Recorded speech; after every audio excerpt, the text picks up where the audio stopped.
रब्बिश्शरहली सदरी वयस्सिरली अमरी वाहलुल उक़दतम मिन लिसानी यफ़क़हू क़ौली। अस्सलामु अलैकुम माय डियर स्टूडेंट्स। आज टॉपिक ऑफ डिस्कशन है कार्टिलेज। हमारे स्केलेटल सिस्टम के अंदर जो मेन सपोर्टिव टिश्यू हैं बोन्स हैं और कार्टिलेज हैं। एक्चुअली कार्टिलेज जो है it is one of the supporting connective tissue. तो कार्टिलेज एक कनेक्टिव टिश्यू है और सपोर्टिंग कनेक्टिव टिश्यू है। कार्टिलेज और बोन में जो मेन डिफरेंस है वो मैट्रिक्स का है। बोन का जो मैट्रिक्स है वो सॉलिड होता है, जबकि कार्टिलेज का जो मैट्रिक्स है वो सेमी सॉलिड होता है येट फ्लेक्सिबल। प्राइमरीली कार्टिलेज की तीन मेन टाइप्स हैं। तीनों में जो चीज़ मुश्तरक है, जो कॉमन है, वो है सपोर्ट। हाइलन कार्टिलेज हो, फाइब्रो कार्टिलेज हो या इलास्टिक कार्टिलेज हो, तीनों का जो मेन रोल है वो सपोर्ट देना है। मगर हाइलन कार्टिलेज का मैट्रिक्स और इसकी लोकेशन डिफरेंट है, जबकि फाइब्रो कार्टिलेज का मैट्रिक्स और इनकी लोकेशन जो है वो डिफरेंट है, जबकि इलास्टिक कार्टिलेज का मैट्रिक्स और इनकी लोकेशंस ये आपस में क्या करती हैं, डिफ़र करती हैं। तो आइए वन बाय वन कार्टिलेज की तीनों टाइप्स को ब्रीफली डिस्कस करते हैं। माय डियर स्टूडेंट, ये हाइलिन वर्ड निकला है ग्लास से, ग्लासी, ग्लास लाइक, ग्लासी। तो keep it remember my dear students, अगर हाइलिन कार्टिलेज को अंडर माइक्रोस्कोप स्टडी करें और विजुअलाइज करें तो हाइलिन कार्टिलेज का जो मैट्रिक्स है वो ट्रांसपेरेंट और ग्लास लाइक नज़र आता है। That's why this cartilage is called hyaline cartilage. तो keep it remember my dear student, hyaline cartilage ना सिर्फ ट्रांसपेरेंट और ग्लासी होती है, बल्कि ये मोस्ट अबंडेंट कार्टिलेज है हमारे स्केलेटन के अंदर, हमारी बॉडी के अंदर। तो आए हाइलिन कार्टिलेज के मैट्रिक्स पे बात करते हैं। माय डियर स्टूडेंट्स, कोई भी कार्टिलेज हो उसके मैट्रिक्स में तीन मेन चीज़ें होती हैं। One is called protein fibres, the other is called ground substance, the third is called fluid. तो my dear students, ground substance, fluid और कोलेजन फाइबर्स, ये तीनों चीज़ें मिलकर बनाते हैं मैट्रिक्स। तो आइए बात करते हैं हाइलिन, फाइब्रो और इलास्टिक कार्टिलेज के मैट्रिक्स में बेसिक क्या डिफरेंस होता है। माय डियर स्टूडेंट्स, वो सेल्स जो कार्टिलेज का मैट्रिक्स सेक्रीट करते हैं इन्हें कॉन्ड्रोब्लास्ट कहते हैं।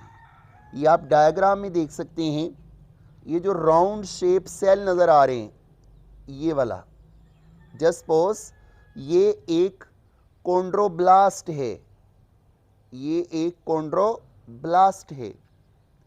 तो ये कॉन्ड्रोब्लास्ट कहाँ से आते हैं?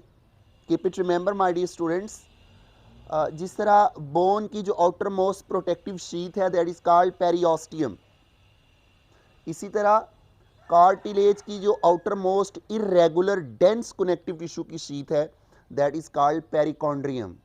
तो पेरिकॉन्ड्रियम की फर्दर दो लेयर्स होती हैं, one is called outer layer, the other is called inner layer. तो इनर लेयर के अंदर जो सेल्स हैं उन्हें कहते हैं कॉन्ड्रोब्लास्ट।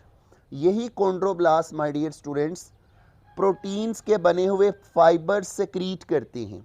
इन्हीं सेल से और इन सेल्स के अलावा कार्टिलेज के अंदर होते हैं फाइब्रोब्लास्ट। तो फाइब्रोब्लास्ट और कॉन्ड्रोब्लास्ट मिलकर कोलेजन फाइबर्स रिलीज करते हैं। तो कोलेजन फाइबर्स रिलीज़ करते हैं, उसके बाद इन्हीं सेल से प्रोटियोग्लाइकन्स बनती हैं, प्रोटोग्लाइकन्स सेक्रीट होती हैं। ये प्रोटियोग्लाइकन्स और कोलेजन फाइबर्स मिलकर सराउंड कर लेते हैं इन सेल्स को। तो keep it remember my dear students, वो कॉन्ड्रोब्लास्ट जो कार्टिलेज के मैट्रिक्स में ट्रैप हो जाए और डिफरेंशिएट होकर मिच्योर हो जाएं, तो ऐसे मिच्योर डिफरेंशिएटेड कॉन्ड्रोब्लास्ट को हम नाम दे देते हैं कॉन्ड्रोसाइट्स। तो keep it remember my dear students, वो कॉन्ड्रोब्लास्ट जो मिच्योर हो जाएं और डिफरेंशिएट हो जाएं और फाइनली कार्टिलेज के मैट्रिक्स में ट्रैप हो जाएं, दीज आर कॉल्ड कॉन्ड्रोसाइट्स। तो इन्हीं कॉन्ड्रोब्लास्ट को डेजिग्नेट कर देते हैं कॉन्ड्रोसाइट्स। तो माय डियर स्टूडेंट्स, ये ग्रीन कलर की जो स्पेसिस आप देख रहे हैं, जो आपको नज़र आ रही हैं, इन्हीं के अंदर एक्चुअली कॉन्ड्रोब्लास्ट और बाद में मिचोकर कॉन्ड्रोसाइट्स लोकेटेड होती हैं। तो ये ऐसे ही है कि जैसे किसी चीज़ के अंदर एक छोटी चीज़ पड़ी हुई है, तो एक वो स्पेस कार्टिलेज के मैट्रिक्स में वो स्पेसिस जिसके अंदर कॉन्ड्रोब्लास्ट और बाद में मिच्योर होकर यही सेल जो कॉन्ड्रोसाइट कहलाते हैं लोकेटेड होते हैं, इन्हीं ग्रीन स्पेसिस को, ये जो डायग्राम है, इन्हें लकूना कहते हैं। सिंगल स्पेस को लकूना और ज़्यादा को लकूनी।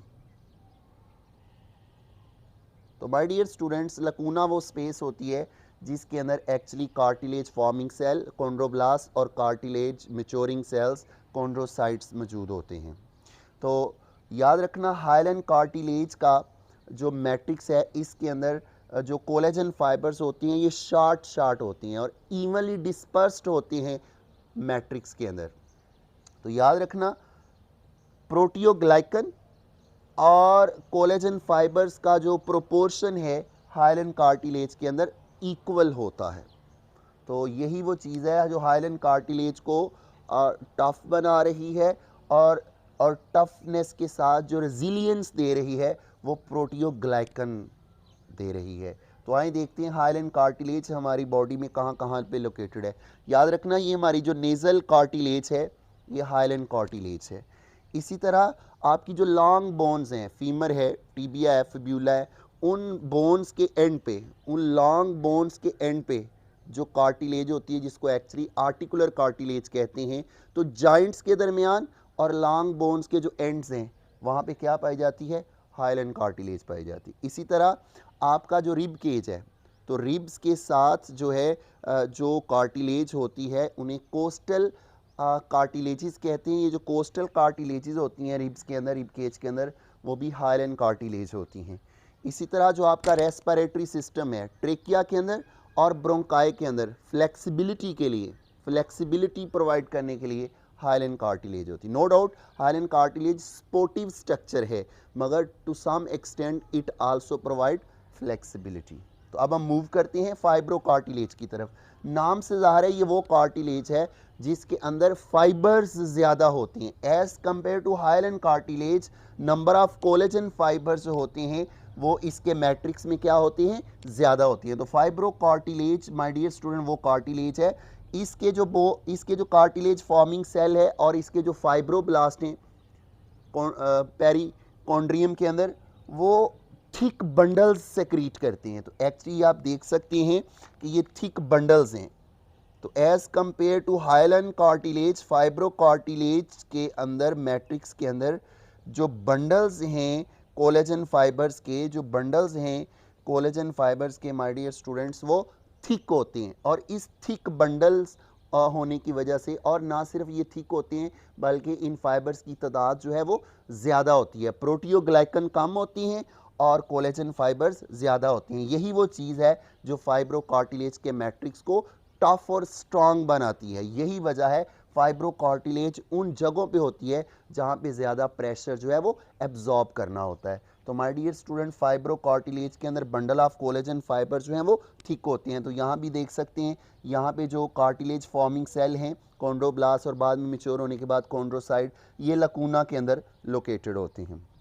तो माय डियर स्टूडेंट लोकेशन के हवाले से देखें तो फाइब्रो कार्टिलेज हमारे जो वर्टिब्री हैं, वर्टिब्री के दरमियान दो वर्टिब्री के दरमियान जो डिस्क होती है जिस कार्टिलेज की बनी होती है वो cartilage my dear students fibro cartilage होती है। तो यहाँ पे ये बहुत ज़्यादा प्रेशर जो है वो एब्जॉर्ब करती है। इसी तरह फीमेल की बॉडी के अंदर ये प्यूबिक बोन्स के दरमियान एक पैड की फॉर्म में होती है, उस कार्टिलेज को सिम्फसिस प्यूबस कहते हैं। तो जो सिम्फसिस प्यूबस है ये कार्टिलेज का छोटा सा पैड है जो डिलीवरी के दौरान जो है वो कंप्रेस होता है और रिलैक्स होता है, तो डिलीवरी में आसानी होती है।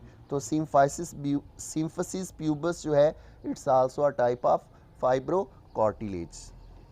माय डियर स्टूडेंट लास्ट पे है इलास्टिक कार्टिलेज। तो नाम से ज़ाहिर है माय डियर स्टूडेंट ये वो कार्टिलेज है जिसके अंदर कोलेजन फाइबर्स के साथ साथ इलास्टिन प्रोटीन के फाइबर्स बहुत ज़्यादा होते हैं।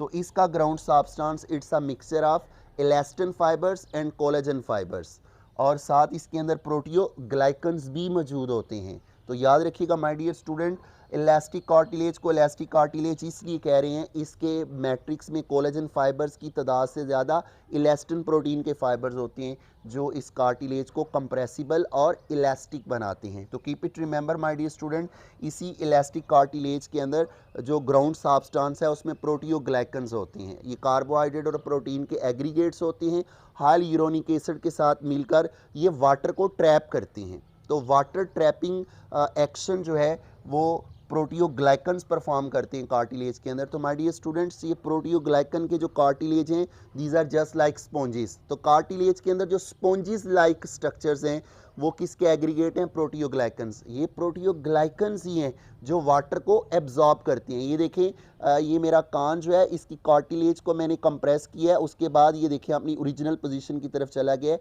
तो ये प्रोटियोग्लाइकन्स की वजह से ऐसा है कि इलास्टिक कार्टिलेज को कंप्रेस करने पे जब वो अपनी ओरिजिनल पोजीशन की तरफ वापस चली जाती है तो ये क्रेडिट जाता है प्रोटियोग्लाइकन को। तो प्रोटियोग्लाइकन और इलास्टिन प्रोटीन जो हैं वो इलास्टिक कार्टिलेज को इंतहाई रेजिलिएंट और इलास्टिक बनाती हैं। तो my dear student elastic cartilage जो है ये पाई जाती है हमारी ऑडिटरी ट्यूब्स के अंदर जिसे हम यूस्टेचियन ट्यूब कहते हैं। तो यूस्टेचियन ट्यूब में पाई जाती है इलास्टिक कार्टिलेज। इसी तरह हमारा ये जो एक्सटर्नल ईयर्स का पिन्ना है इस पिन्ना के अंदर ये पाई जाती है। इसी तरह जो एपिग्लॉटस है वो भी इलास्टिक कार्टिलेज का बना होता है। तो ये थे स्ट्रक्चरल हॉलमार्क्स और लोकेशन तीनों टाइप्स की, हाइलन कार्टिलेज, फाइब्रो कार्टिलेज और इलास्टिक कार्टिलेज। तो it's all about briefly cartilage and its types.